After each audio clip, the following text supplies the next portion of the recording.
At any rate, Yes, the train station. first, as a matter of great urgency, if you find yourself still within the confines of City 17, you are well advised to... Oh boy, they're onto us. Better find Barney and get moving. We wanted players to realize that they've been spotted and the Combine are now aware of their arrival at the train station. It sounds like a simple task, but it actually took a lot of thought to draw the players' attention to the various events that communicate this message. First, a train horn sounds, which gives Alex an opportunity to mention that the station is in sight.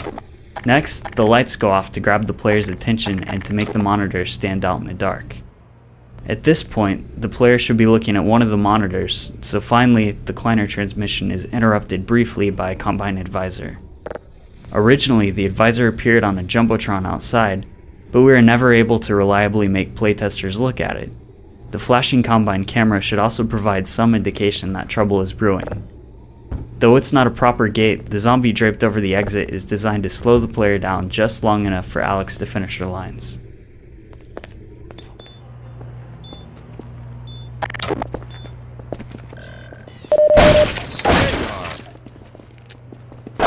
I wondered if you were gonna make it in time. Sorry to keep you waiting. The Combine's on our tail. What's the plan? I'm sending folks out in groups. Now, like I said before, if you can keep them safe and provide cover, we might actually stand a chance of reaching the escape trains. Sounds good. Send out the first group. Here we go. Originally, Barney started off in this map in the doorway down by the citizens, but playtesters tended to wander around for a while before stumbling across him. We moved him up here to guarantee that his scene with Alex would unfold before players began any exploration. He's standing over a dead Metro cop because it's a plausible-looking long-term activity, in case players don't move directly down to him. Nearby reward items also tend to draw players toward him.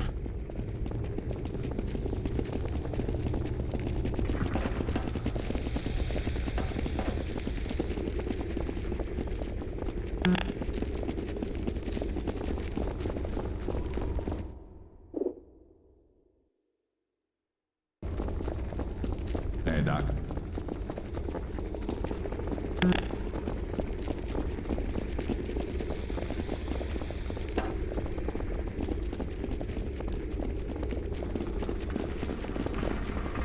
Doing good. Yeah! Well, that wasn't so hard. We should have brought everyone over at once.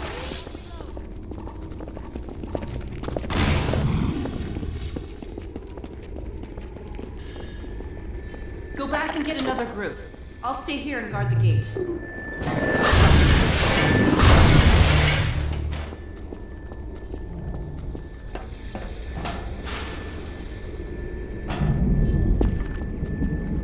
We wrestled with the problem of plausibly repopulating this area with soldiers between each trip.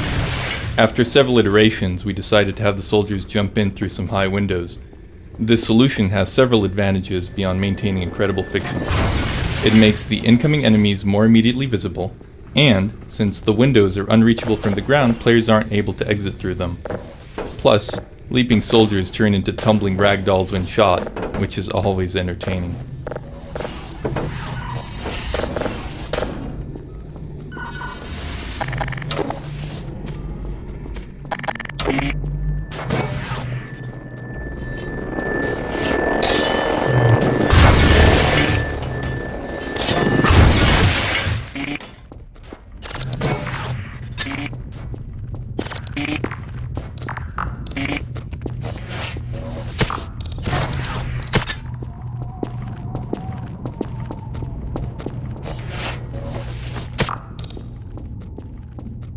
Here we wanted to include something a little different, an escort mission. Most of our gameplay involves constant forward motion, so we wanted to design a situation where players would fight through the same basic area multiple times.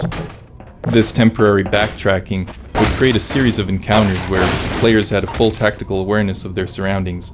Gordon, Once again, defend the all of this citizens. turned out to be more These are easily our said than people. done, and this sequence went through a lot of iterations. Originally, the train yard was one big space. This approach had a couple of problems. Since players had a constant unbroken view of the entire area, it was virtually impossible to maneuver enemies into position for stage combat events, and because they could always see the goal, players didn't get much of a sense that they were leading citizens somewhere the citizens didn't get to on their own. Ultimately, we broke the environment into two different spaces, a parking lot and a maintenance station. Because neither area can be seen from the other, we're able to repopulate the spaces with new, more deadly combinations of enemies while the player isn't looking. It also makes the journey feel lengthier and more significant.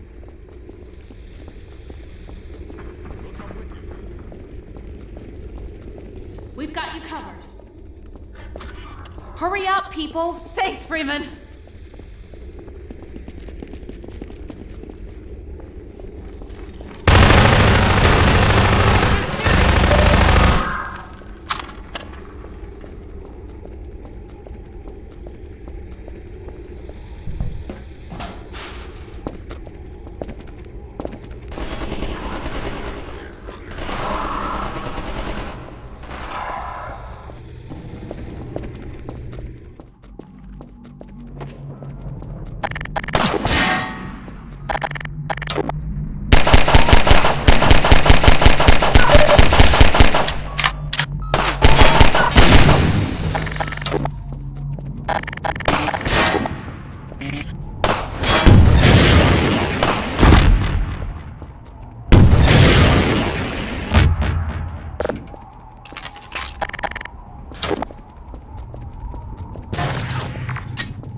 Fantastic ass kicking, Doc.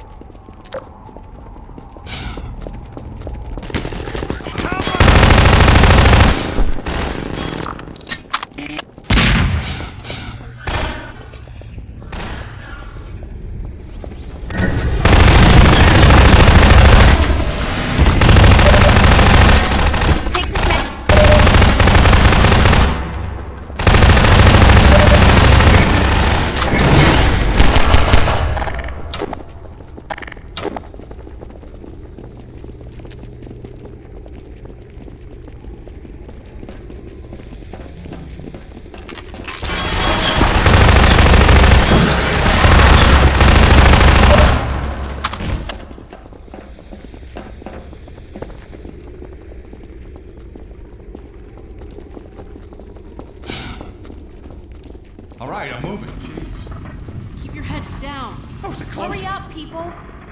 Keep your heads down.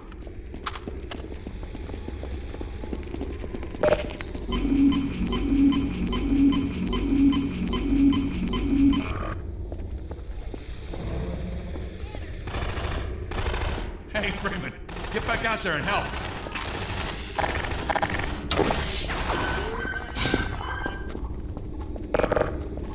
Okay, they're safe. Go for another.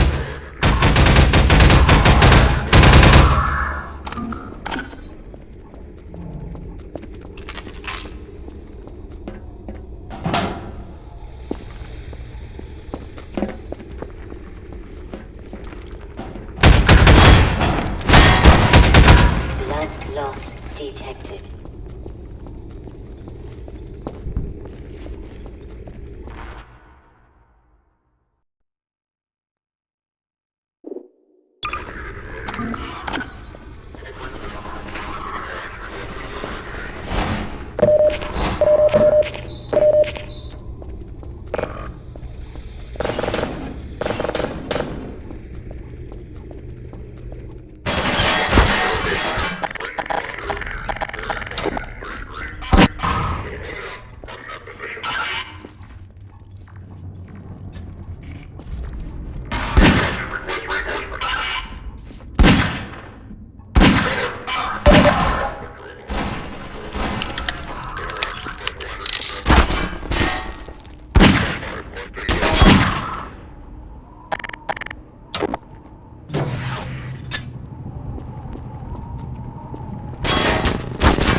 Now that's the Gordon Freeman I know. Dr. Freeman. We'll come with you.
It was touch and go for a minute there.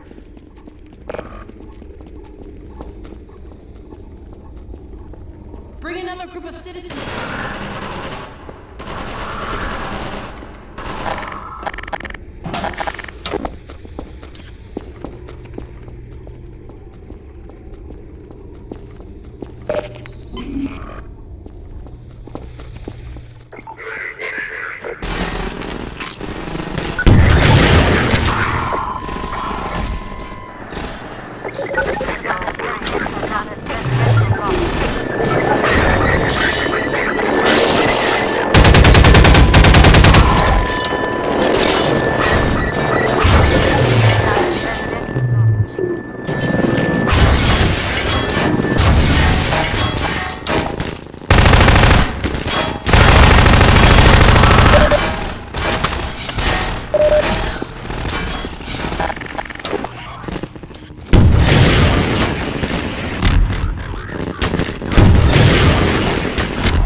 To the trains, people!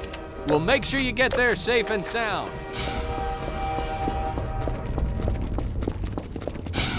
All right, I'm moving. Jeez.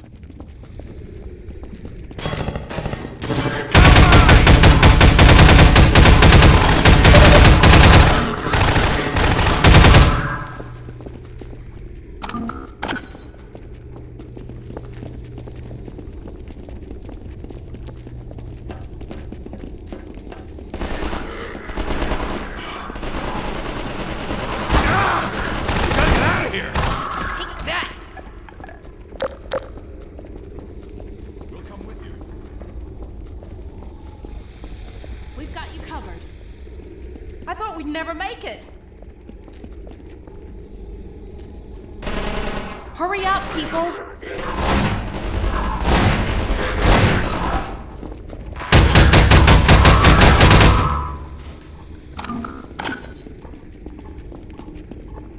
Move them out!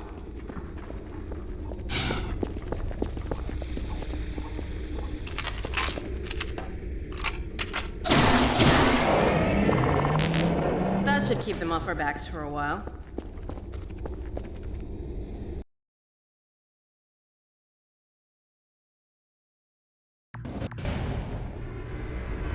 You guys coming? Go on, Barney, they're not after you. Gordon and I will draw their attention while you get the others away from here. We can grab another train once you're clear. Okay then. Don't take too long about it, yeah? Here, let's open up this next track.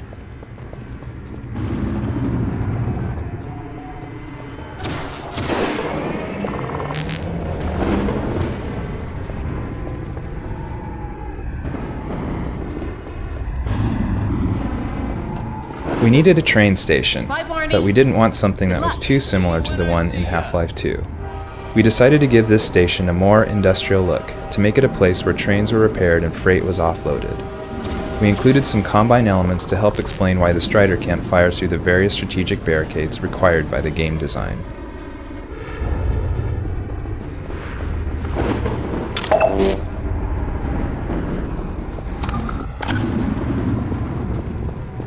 We separate I'll get a head Alex start from on the the player next here train. to make the No Strider time to battle lose. a more intimate combat experience.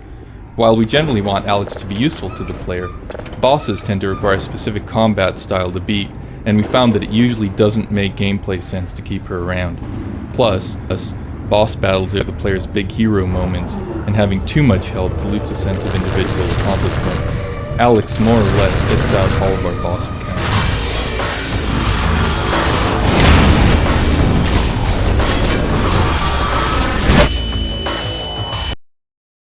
We separate Alex from the player here to make the Strider battle a more intimate combat experience. While we generally want Alex to be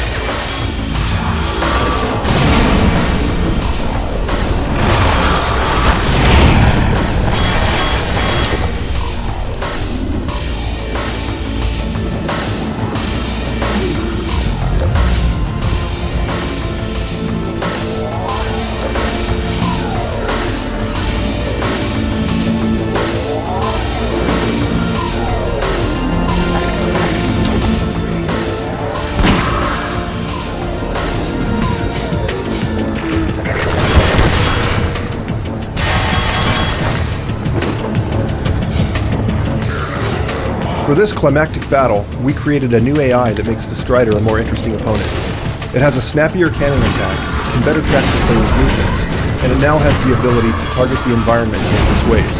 For instance, its cannon fire can shove heavy shipping containers straight to the player. This shipping container used to be accessible only after the player destroyed a padlock. Given the amount of stress during this part of the game, even a simple puzzle, in this case, destroying the lock, would be completely missed by the player. In the end, we felt like the arena we had built for the player to fight the Strider was fun enough without this added element, so we removed it.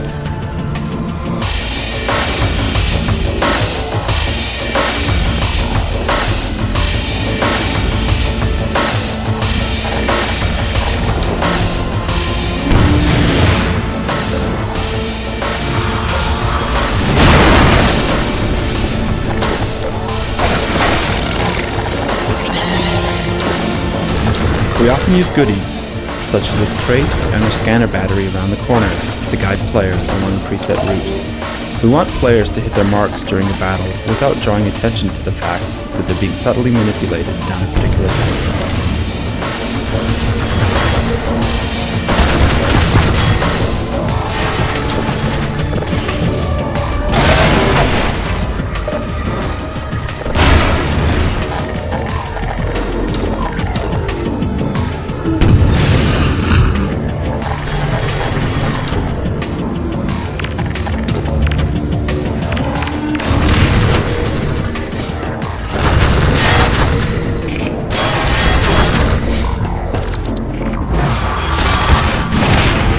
We wanted to keep the tension high in this fight, but we also realized that players would need some cover. The destructible panels satisfied both those design goals.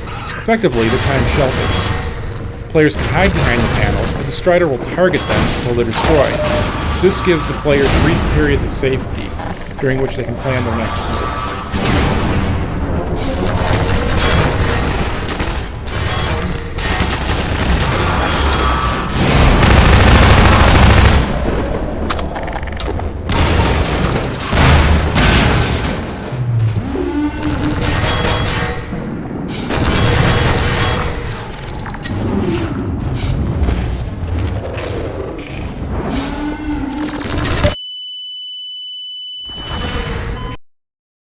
We often use goodies, such as this crate and our scanner battery around the corner.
We noticed during playtesting that players were often too afraid of the Strider's weapons to stand in front of it and fire rockets. This was kind of a problem because rockets are virtually the only way to kill a Strider. To help players, we modified the Strider's AI so that a player-launched rocket will significantly delay the Strider's attack. This battle of reflexes lets players guide their missiles in safety, as long as they get the shot off before the Strider does.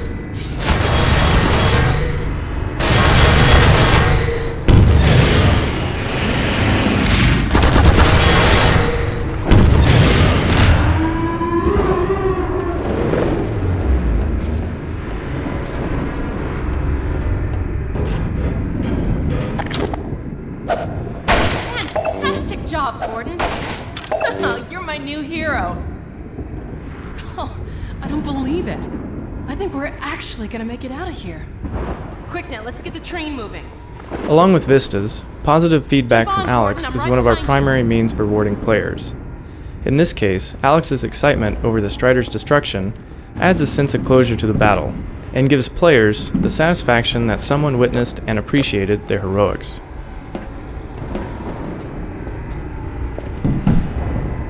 The train the player rides out of City 17 had two major design goals. It had to visually connect the end of Episode 1 to the beginning of Episode 2, and it also needed to address the functional gameplay requirements of the second episode. Using reference material we collected on European train cars from the 1980s, we built a basic version of the train that level designers could test. Once we got the thumbs up from them, we added textures and lots of little details. The result is basically a caboose, combined with rounder, more streamlined elements from a passenger car.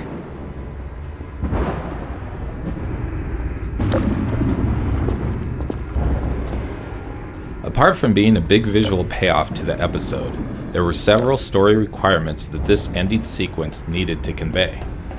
It had to make it very clear that the Citadel was destroyed, that the Citadel pods had escaped, and it needed to imply that the data transmission beam was streaming out of the ruins. Here we go.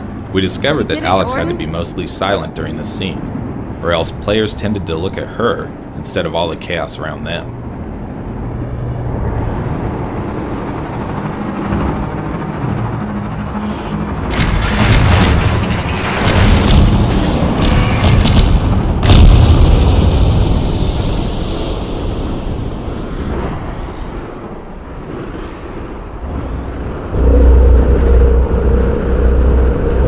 Oh my god, the transmission's going out.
This is more than anyone can bear, but we will persevere.